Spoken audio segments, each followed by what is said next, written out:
Halo God's People, welcome back to Student Fellowship Universitas Pelita Harapan. Nah, gimana nih kabarnya teman-teman semua? Aku harap kalian baik-baik saja dan juga sehat-sehat ya. Nah, teman-teman, sebelum kita memulai ibadah pada hari ini, yuk sama-sama kita siapkan hati dan juga pikiran kita untuk datang kepadanya. Oleh karena itu, yuk sama-sama kita bersatu dalam doa. Tuhan Yesus yang baik, terima kasih buat hari ini karena Engkau telah mengumpulkan kami bersama-sama untuk mengikuti ibadah Student Fellowship pada hari ini. Tuhan, kami meminta ampun untuk segala dosa dan kesalahan yang telah kami lakukan, dan biarlah Engkau yang menyucikan segala pikiran dan juga hati kami. Tuhan, kami juga meminta hikmat untuk setiap dari kami, sehingga kami bisa mengikuti ibadah ini dengan baik. Dan biarlah Engkau yang memberikan hikmat dan juga berkat untuk pembicara yang melayani pada hari ini, sehingga apapun yang ia katakan juga bisa sesuai dan seturut kehendak-Mu saja. Terima kasih untuk semuanya. Kami mau serahkan rangkaian ibadah kami dari awal sampai akhir, semua dalam perlindungan tangan-Mu saja, dan nama Tuhan Yesus kami berdoa dan syukur. Haleluya, amin. Selamat beribadah, God's People. Mari kita persiapkan diri kita pada sore hari ini untuk merayakan kemenangan yang Tuhan sediakan bagi kita, bagi setiap umat. Come on!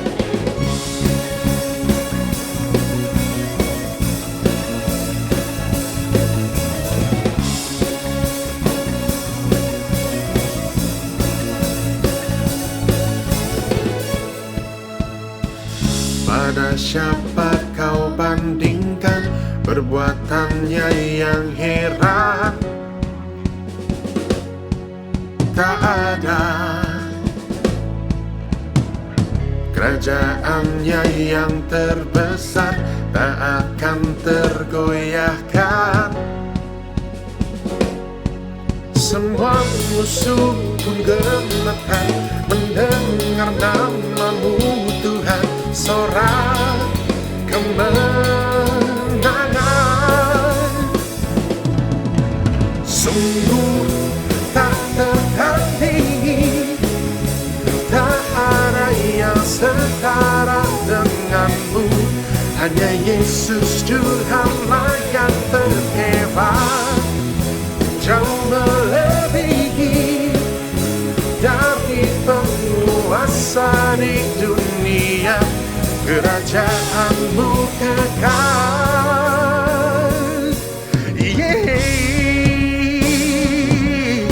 Mari sekali kita tanyakan, kepada siapa? Pada siapa kau bandingkan perbuatannya yang heran? Tak ada.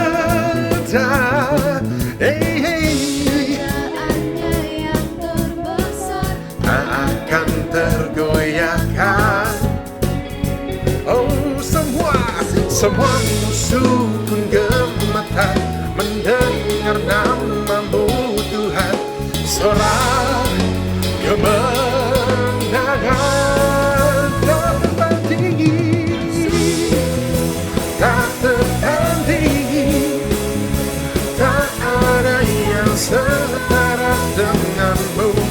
Hanya Yesus Tuhanlah yang terhebat, jauh melebihi dari penguasa di dunia. Kerajaan-Mu kekal.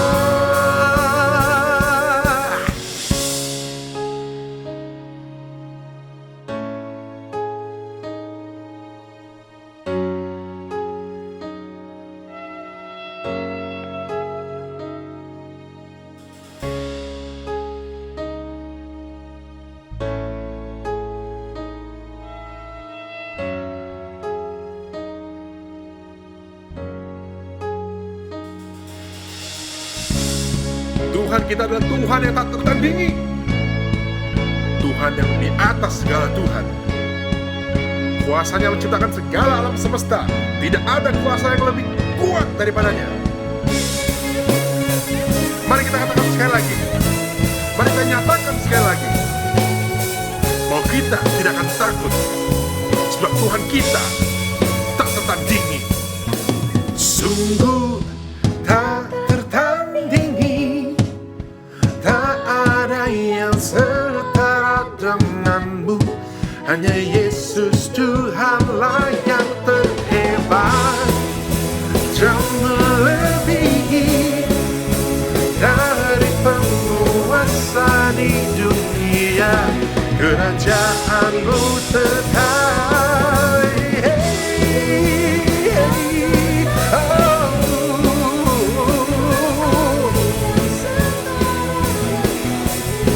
Hanya Yesus Tuhanlah yang terhebat, jauh melebihi dari penguasa di dunia.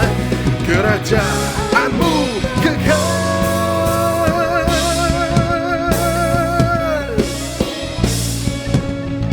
Haleluya. We raise our voice to you, Lord. We lift our hands to you, Lord. Let us sing. Where would I run but to the throne of mercy? Where would I kneel but at this cross of Grace. how great the love, how strong the hand that holds us. Beautiful, so beautiful. So here I bow to lift you high. Jesus, be glorified in all this. For all my life I am yours, forever yours. There is a King who bore the scars of healing. There is a Son who came in grace and truth. How great the love that carries us to kindness. Wonderful, you're wonderful. Jesus, we lift you high. So here I bow to lift you high. Jesus, be glorified in all the things. For all my life I am yours, forever yours. We proclaim, our Lord, God, here and now, be lifted high. Right here and now, be glorified. God of heaven and earth, God who brought me back to life.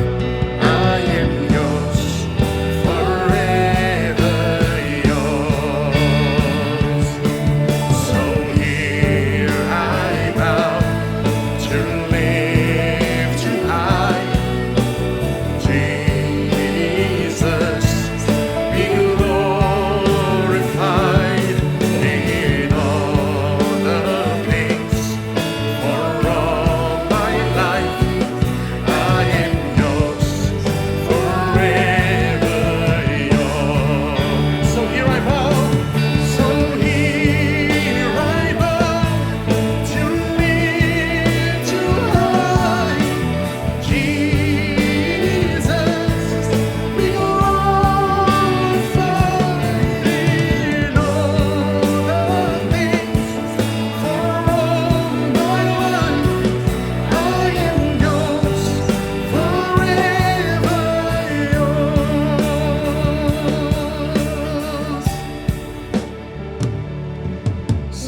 Selamat siang sahabat-sahabat mahasiswi UPH.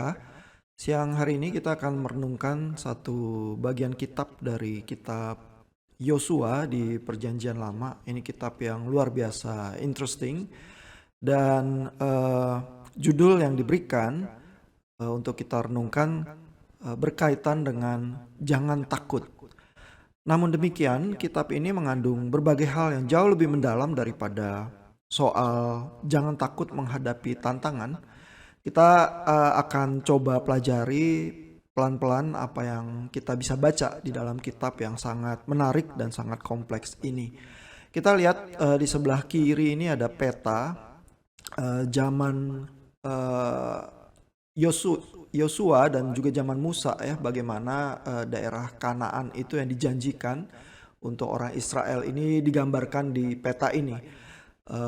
Di sini kelihatan berbagai kota-kota ya, ada kota Ai, ini juga yang termasuk diserang oleh Yosua dan dihancurkan. Lalu juga ada kota Yerusalem, kota yang penting, ada kota Hebron. Lalu di bagian kiri atas ini ada tulisan bahwa tanah perjanjian itu adalah sekitar 1300 sebelum Masehi ya. Sebagai patokan zaman kerajaan Daud itu sekitar 1000 sebelum Masehi. Jadi ini setting waktunya.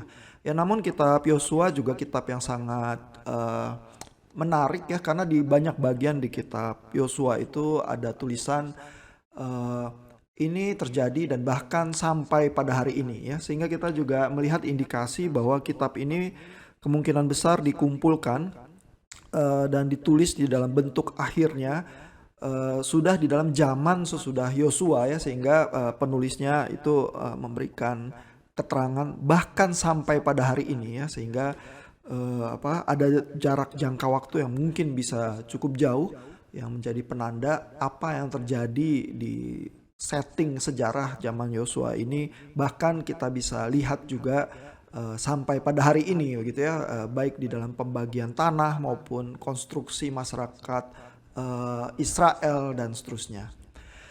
Nah, lalu bagaimana ya, apa yang bisa kita pelajari dari kitab ini?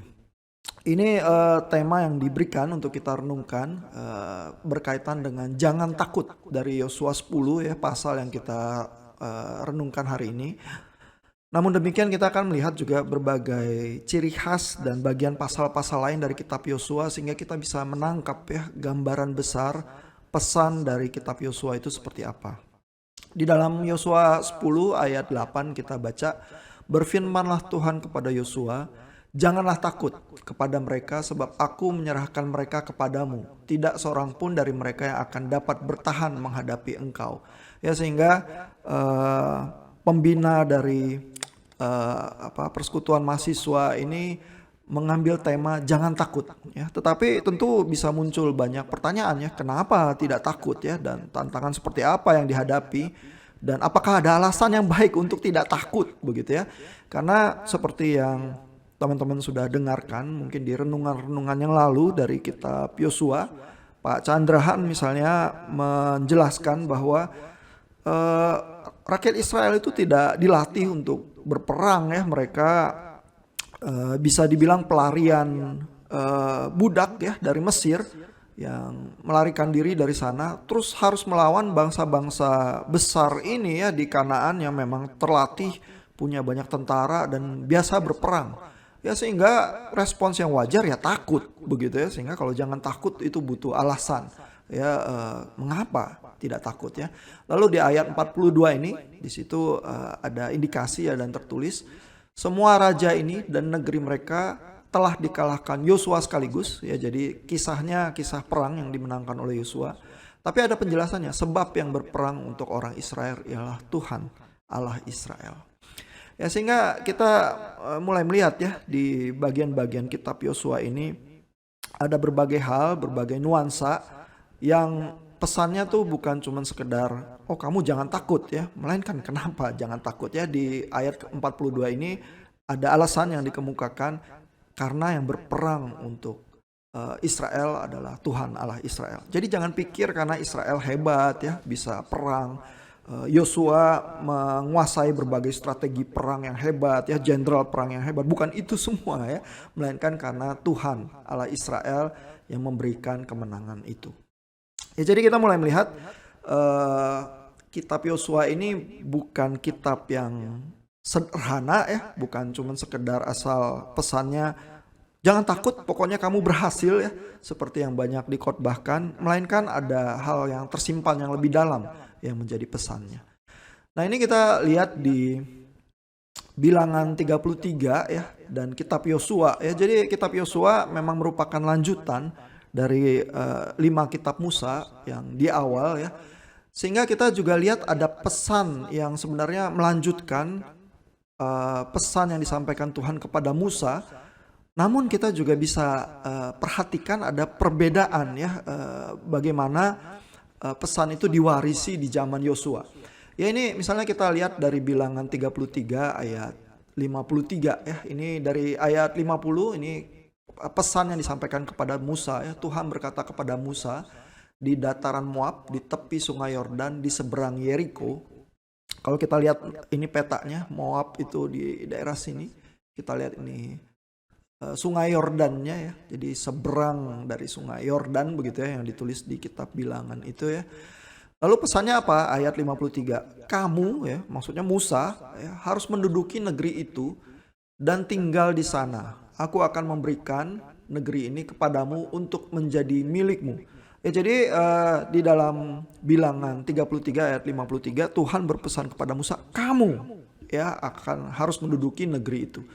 Ya, jadi Musa memang pemimpin yang hebat, ya, dan diwarisi di dalam tradisi Israel sebagai seorang pemimpin besar, ya.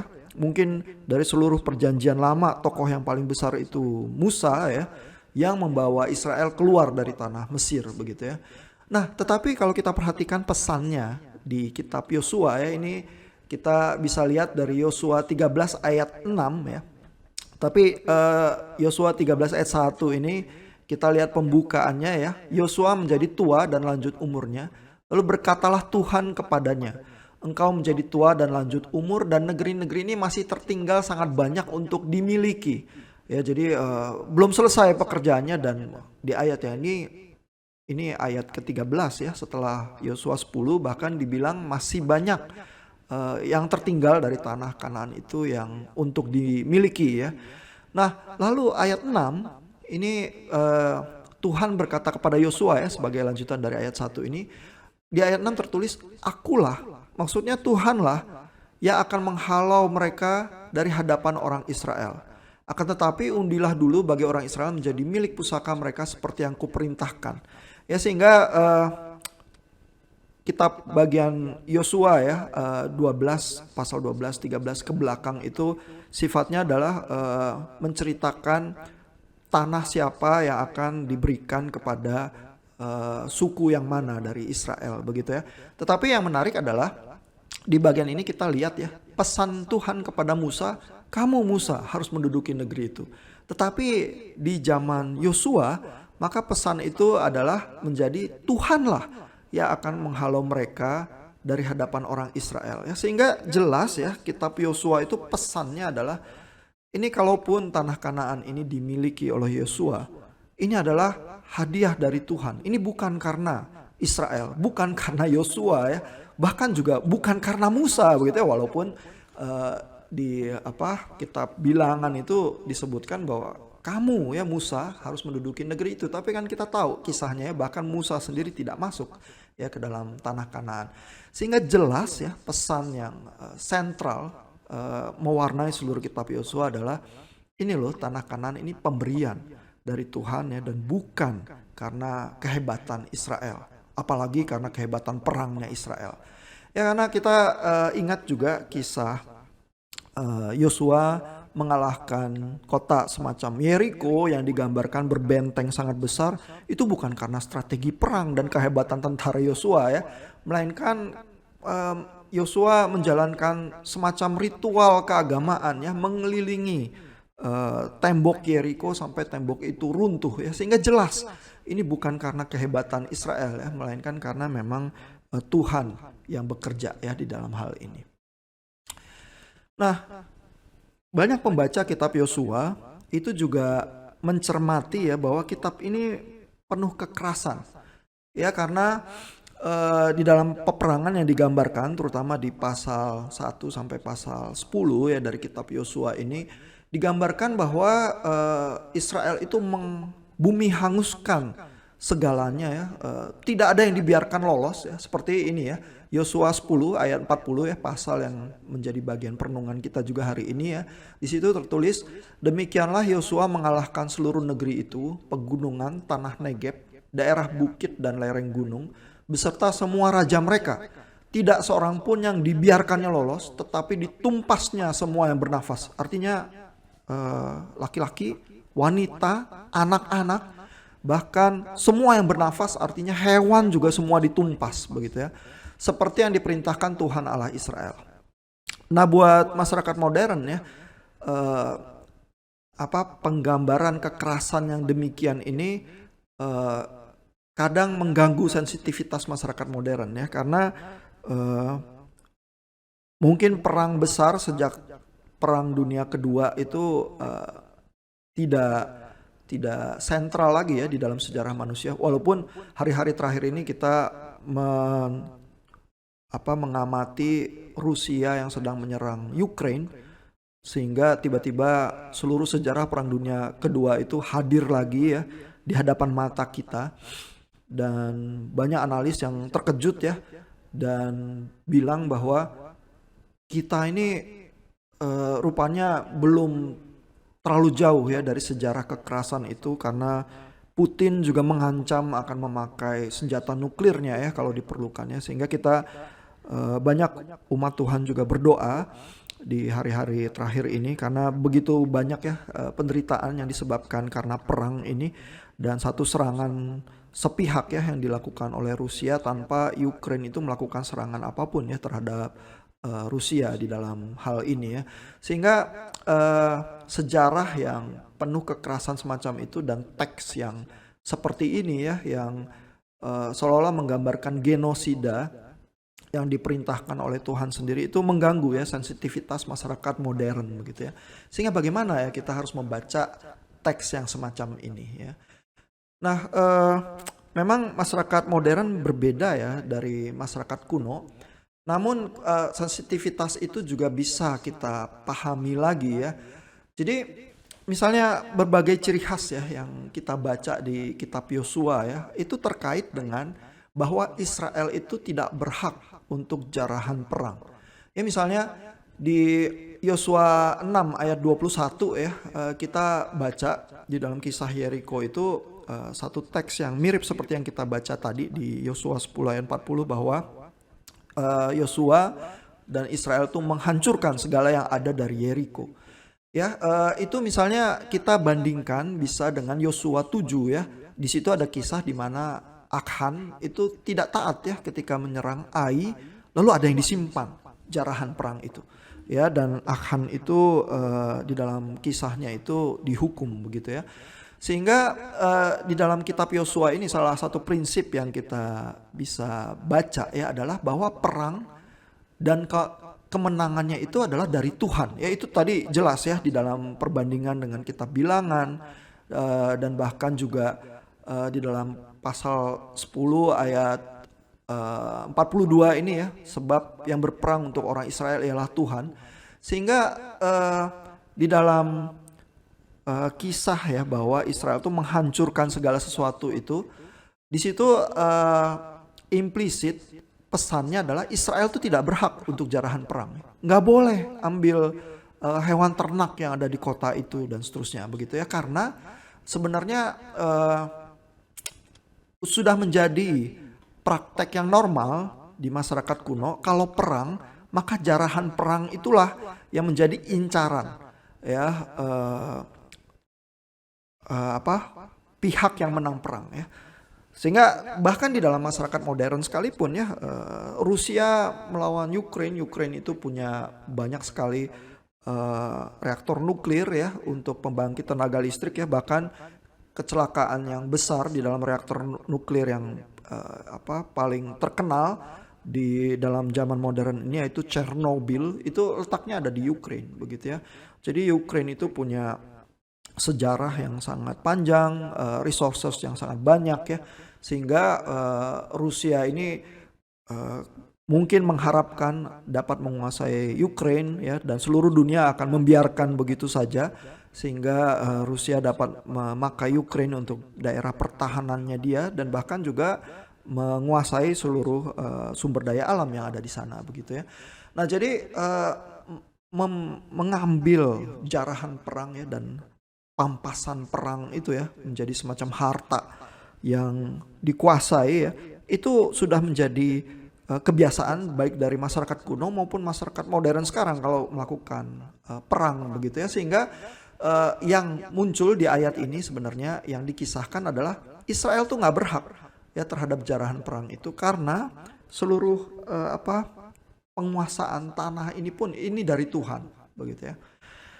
Lalu poin kedua yang kita bisa baca ya implisit di dalam kisah ini adalah bahwa pampasan perang dari Kanaan itu ya, segala harta, segala ternak ya yang begitu banyak dan lain sebagainya, itu bisa menggoda Israel.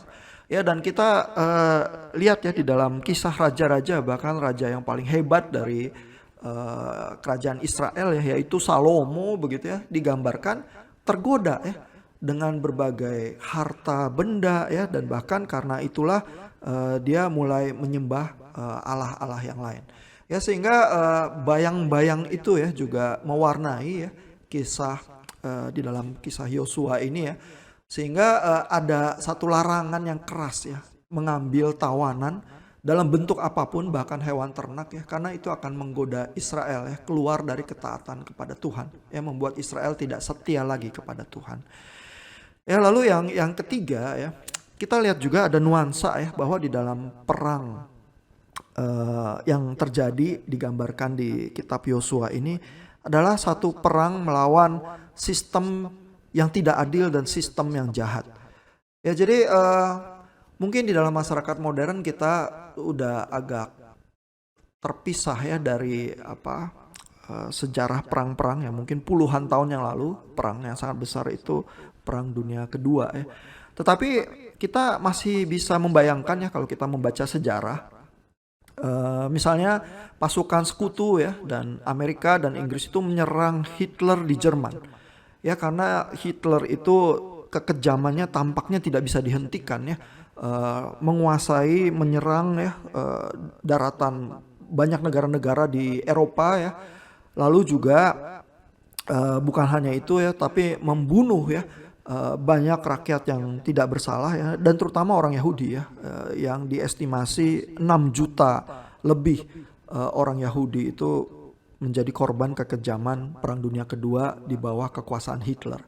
Ya, sehingga gambaran semacam itu ya, bahwa ada perang yang legitimate ya, perang melawan Hitler ya, dan Amerika dan sekutu itu mengorbankan banyak juga prajurit dan militer mereka ya untuk mengalahkan Hitler dan membebaskan dunia ya dari satu sistem yang sangat jahat semacam itu. Itu terus diwarisi ya di dalam tradisi sejarah umat manusia sampai sekarang ya, dan seluruh bangsa-bangsa ya, bahkan bangsa Jerman sendiri ya, berusaha mengingat sejarah itu supaya tidak terulang lagi ya. Dan Jerman itu sejak Perang Dunia Kedua menjadi bangsa yang pasifis ya, menghindari sebisa mungkin peperangan karena sejarah hitam Hitler itu ya. Bahkan ketika Amerika Serikat menyerang Irak akibat 9/11, Jerman itu nggak mau ikutan begitu ya, sehingga perang melawan satu sistem yang tidak adil dan ada sistem yang begitu jahat ya di tangan Nazi Hitler Jerman itu kita masih bisa memahami ya. Dan kisah perang-perang Yosua ini ya sebenarnya bisa kita bayangkan dan bisa kita pahami sebagai melawan sistem yang jahat itu. Ya, sehingga ketika sistem yang jahat itu dikalahkan ya, perlu membangun satu tatanan masyarakat baru yang adil. Ya, sehingga sistem yang lama itu harus dihancurkan secara menyeluruh begitu ya, sehingga tidak Tidak ada pampasan perang atau jarahan perang yang boleh diambil atau di keep begitu ya. Nah, itu beberapa ciri khas ya dari kitab Yosua yang mungkin pembaca modern itu bisa kesulitan ya untuk menangkap. Tetapi mudah-mudahan di dalam uraian siang hari ini menjadi lebih jelas ya bahwa konteks peperangan yang dihadapi Yosua adalah konteks yang semacam itu. Ya sehingga di dalam kisah yang semacam ini jadi penting ya bahwa Israel itu taat kepada Tuhan, tidak tergoda ya oleh segala gemerlap pampasan perang dan bahkan satu sistem yang tidak adil dan membuat kejahatan sebenarnya di tengah-tengah dunia ini yang berusaha diperangi oleh Yosua. Tetapi juga jelas pada saat yang bersamaan bukan Yosua dan kehebatannya Israel ya yang bisa mengalahkan satu sistem yang semacam ini ya, melainkan adalah Allah sendiri yang berjuang di depan dan memberikan itu ya sebagai hadiah untuk Israel. Nah, sehingga kita bisa pelan-pelan memahami ya kalau di kitab Yosua katakanlah ada pesan jangan takut begitu ya kepada Yosua, maka gambaran besarnya mengapa umat Tuhan itu jangan takut adalah karena Tuhan sendiri yang menolong Israel dan bahwa tugasnya Israel adalah taat kepada Tuhan. Ya sehingga di dalam kerangka berpikiran semacam itu baru kita bisa memahami ya ayat-ayat yang muncul di kitab Yosua dan bahkan menjadi merangkai ya kitab Yosua di awal kitab bahkan di akhir kitab. Walaupun cerita peperangan itu demikian rumit, penuh detil dan lain sebagainya ya. Kadang-kadang di beberapa bagian muncul kisah yang mukjizat begitu ya, misalnya keruntuhan Yeriko ya, atau di Yosua pasal 10 tentang matahari yang berhenti di langit ya. Tetapi poin mukjizat itu di sini ya, itu bukan supaya kita merayakan mukjizat ya, tetapi supaya jelas bahwa ini tuh dari Tuhan ya, bukan karena kehebatan militeristik Israel ya. Sehingga dengan demikian kita bisa memahami ini ya satu kerangka ya atau satu frame dari awal dan akhir dari kitab Yosua ini. Ya ini saya ambil cuplikannya dari Yosua pasal 1 ya. Di awal sekali ayat 7 sampai 9 ya. Saya bacakan untuk kita ya. Ayat 7. Namun kuatkan dan sungguh-sungguh teguhkanlah hatimu. Ya, jadi ini pesan yang diambil ya untuk siang hari ini. Jangan takut, ya, kuatkan dan teguhkan hatimu. Berhati-hatilah untuk bertindak sesuai dengan seluruh hukum yang diperintahkan hambaku Musa kepadamu. Ya, jadi ini kembali ya, jangan takut ini kenapa? Karena taat kepada hukum Taurat. Yang dengan kata lain taat kepada Tuhan. Ya. Jangan berbelok ke kanan atau ke kiri. Ya ini juga satu pesan yang sangat kuat muncul di kitab Yosua ya. Supaya engkau berhasil kemanapun engkau pergi. Ya jadi jangan takut dan keberhasilan. Ya itu bukan satu pesan yang berdiri sendiri ya. Ini sangat sering ya pesan ini dikhotbahkan di dalam mimbar modern zaman sekarang. Jangan takut ya, kamu pasti berhasil begitu ya.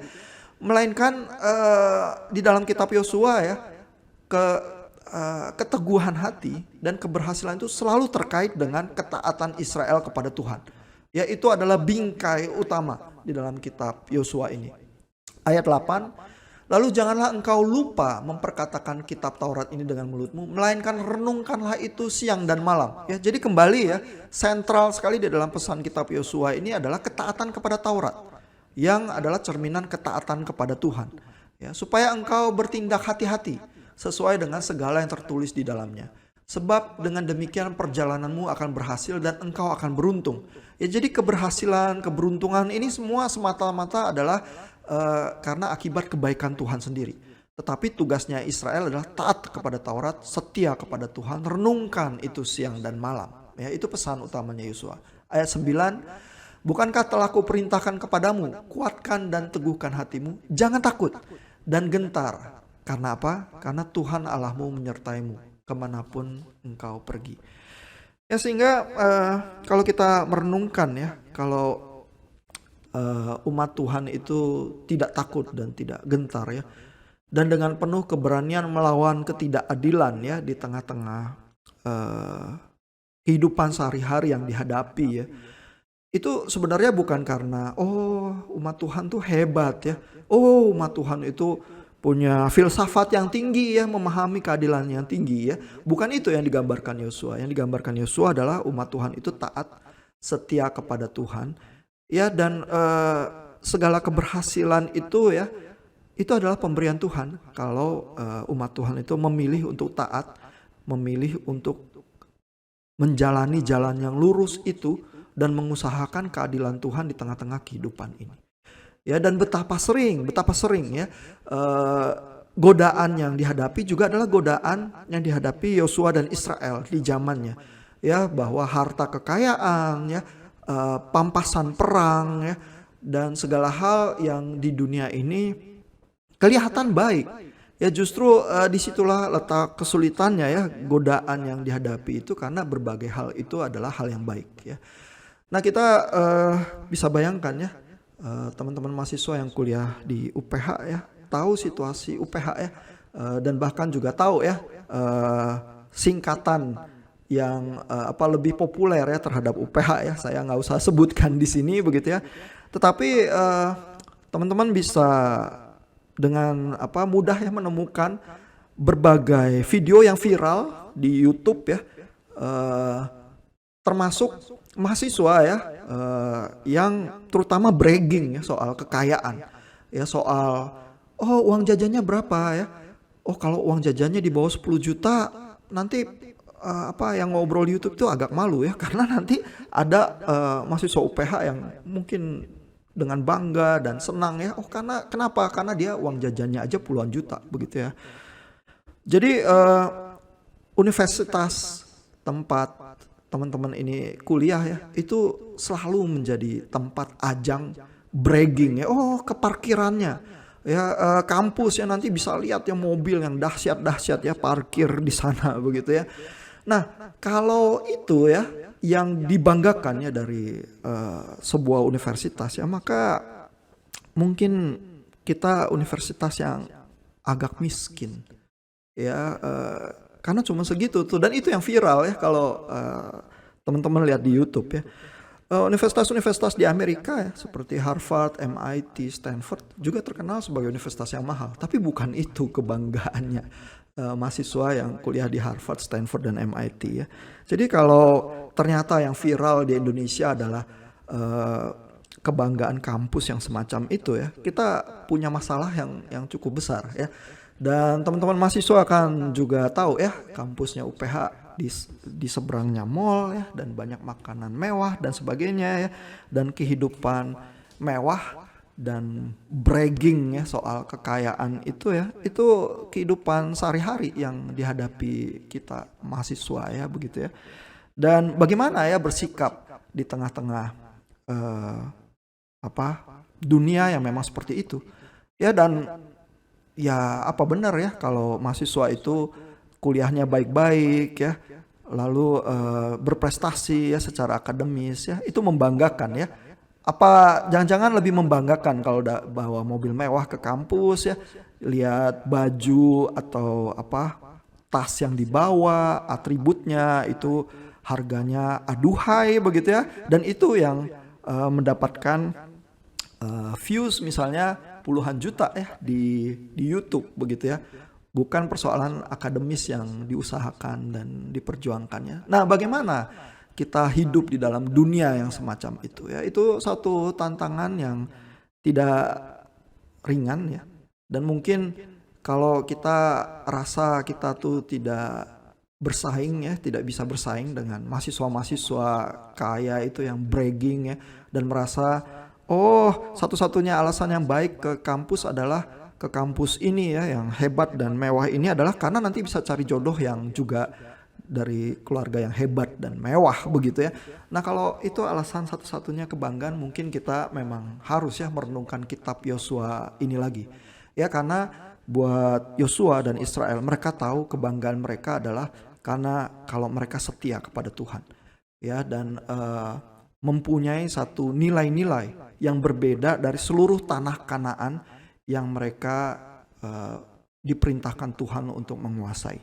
Ya, sehingga kalau kita baca kisah kitab Yosua ini ya, dan berpikir bahwa ini kisah kehebatan perang ya, dan betapa hebatnya Yosua sebagai pemimpin dan Israel yang begitu hebat yang mengalahkan Kanaan, kita mungkin meleset ya memahami kitab Yosua.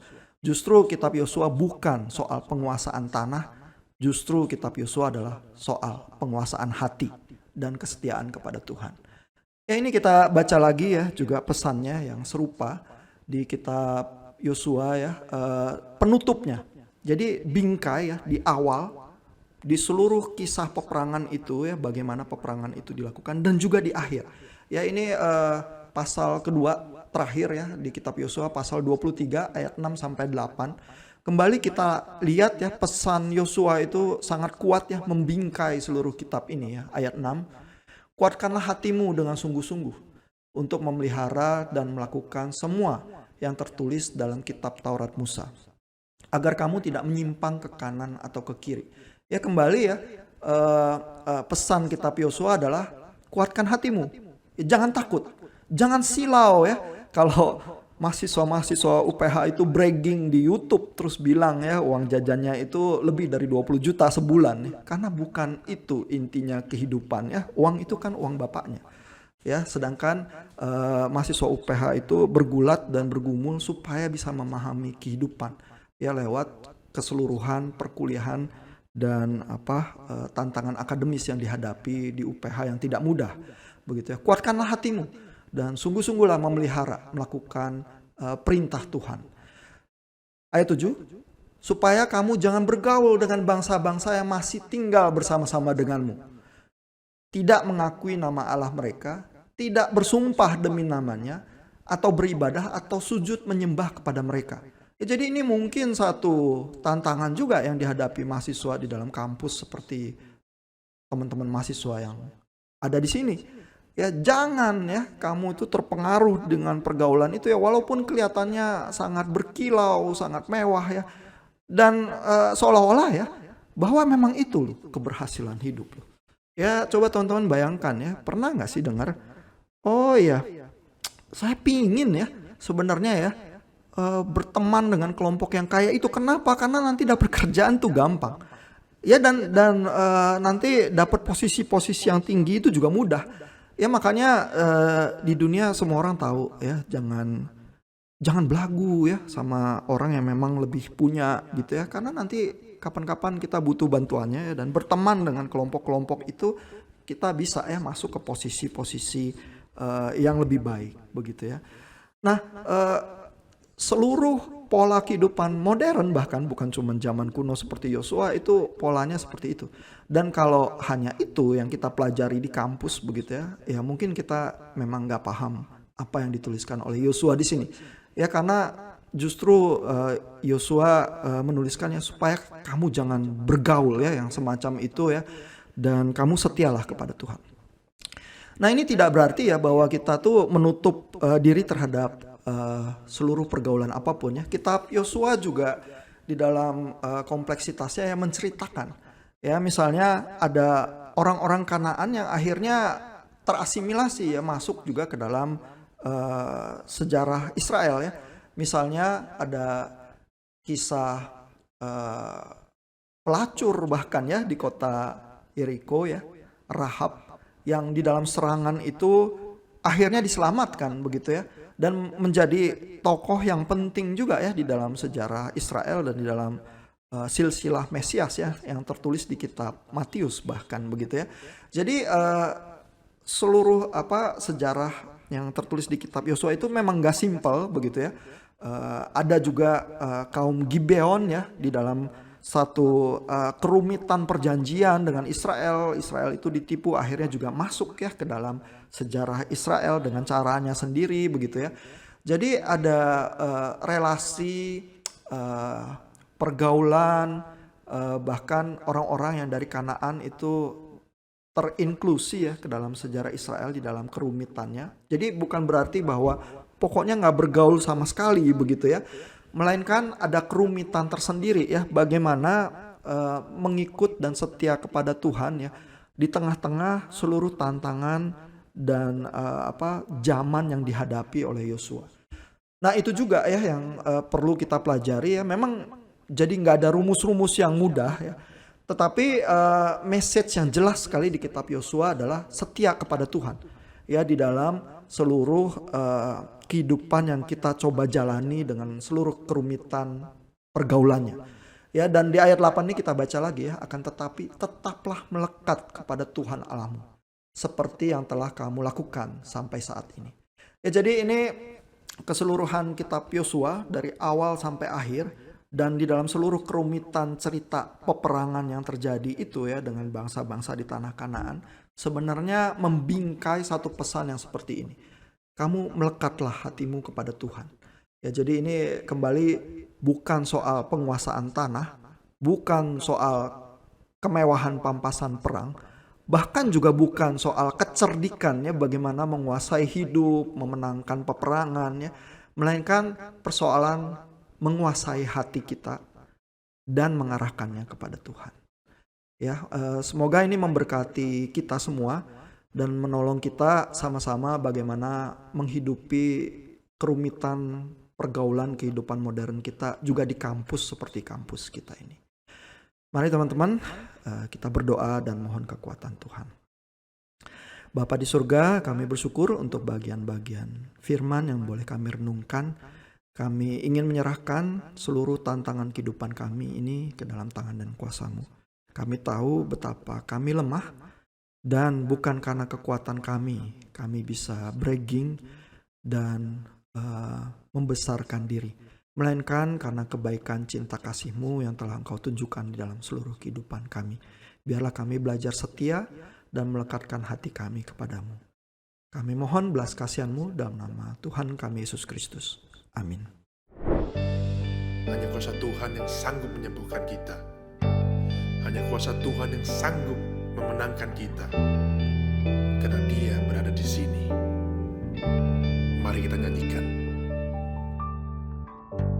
Ku menyembah dalam kudus hadirat-Mu, hampiri tahta kasih karunia-Mu Bapa. Kekuatanku tidak sanggup ya Tuhan. Engkau menyanggupkanku. Kekuatanku hanya dalam hadirat-Mu, Yesusku.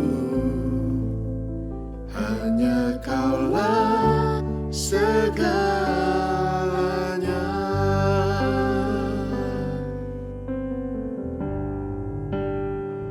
Ku yakin Kau hadir di sini. Ku rasakan kuasa yang tak terbatas. Ku yakin Kau nyata di sini. Kemenangan terjadi di sini.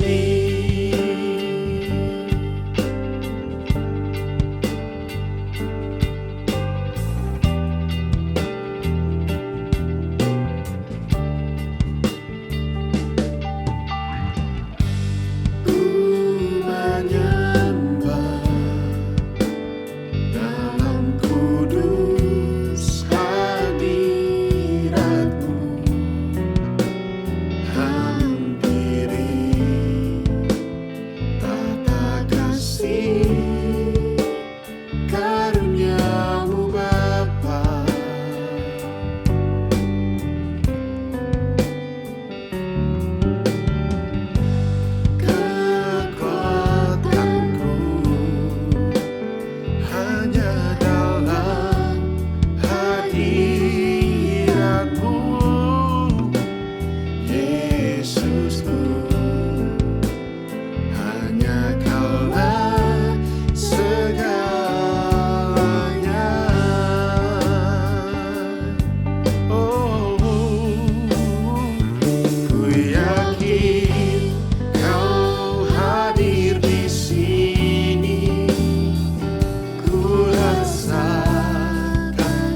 Halo teman-teman semua, sebelumnya kami mau berterima kasih kepada Bapak Yohanes Halim atas pemaparan firman Tuhan pada hari ini. Semoga teman-teman semua di sini juga bisa terberkati ya atas firman yang telah di-sharingkan. Nah teman-teman, aku juga mau info nih, kalau minggu depan tanggal 25 Maret 2022, Zoom Fellowship juga akan hadir lagi nih. Zoom Fellowship kali ini akan dibawakan oleh Bapak Andri Panjaitan dengan tema pengharapan penuh kepadamu. Jadi jangan lupa untuk ajak teman-teman lainnya juga ya. Selain itu, aku juga mau menginformasikan nih beberapa hal yang sangat menarik untuk kalian. Yang pertama, Student Fellowship UPH akan mengadakan Worship Night pada hari Jumat tanggal 1 April 2022 pukul 5 sore melalui Zoom Meeting. Wah, kapan lagi kan ya kita bisa berkumpul bareng bersama untuk memuji dan menyembah Tuhan. Jadi jangan lupa untuk datang dan ajak teman-teman kalian juga ya. Yang kedua, kami juga mau menginformasikan kalau Spiritual Growth UPH akan mengadakan SGDC atau Spiritual Growth Discipleship Camp dan juga Youth Conference pada sekitar bulan April dan juga Mei. Dan juga untuk teman-teman yang mau tahu informasi lebih lanjut, jangan lupa untuk cek Instagram kami di @sg_uph, @sgdc_uph, dan juga @youthconf_uph. Nah, buat teman-teman yang belum follow, jangan lupa untuk follow juga ya. Oke, kalau gitu sebelum kita mengakhiri rangkaian ibadah pada hari ini, yuk sama-sama kita siapkan hati kita mau berdoa. Tuhan Yesus yang baik, terima kasih buat hari ini karena Engkau telah melancarkan ibadah kami dari awal sampai akhir. Kami bersyukur juga Tuhan atas firman yang telah disampaikan pada hari ini, dan biarlah firman tersebut bisa menjadi rema dalam setiap kehidupan kami. Kami juga mau berdoa biarlah Engkau yang memberkati pembicara pada hari ini, dan juga untuk semua pelayan yang telah mengambil bagian pada ibadah hari ini. Dan selanjutnya kami akan melanjutkan aktivitas kami, biarlah Engkau yang menyertai dan melindungi segala aktivitas kami. Dalam nama Tuhan Yesus, kami berdoa dalam ucap syukur, haleluya, amin. Oke, kalau gitu, thank you teman-teman semua yang udah hadir pada hari ini, dan pastinya see you next week ya God's people. Bye-bye! Jangan lupa juga bahwa masih ada banyak kegiatan lain dari Spiritual Growth yang bisa kalian ikuti. Ada Basic, Brother and Sister in Christ, yang merupakan kelompok kecil atau kelompok pemuritan di UPH Lipo Village. Ada juga Prayer Meeting, yaitu komunitas berdoa dan sharing yang diadakan setiap hari Minggu jam 7 malam. Ada juga Santuy, saatnya bersekutu yuk, yaitu komunitas untuk bersantai, mendengarkan firman Tuhan, dan bersekutu bersama yang diadakan setiap hari Senin jam 7 malam. Ada juga Student Fellowship, yaitu sarana ibadah di mana mahasiswa UPH dapat berkumpul, bersekutu, dan bertumbuh bersama-sama di dalam Tuhan, yang diadakan setiap hari Jumat jam 5 sore. Jangan lupa untuk cek and follow sosial media kita juga ya. So, have a nice day God's people!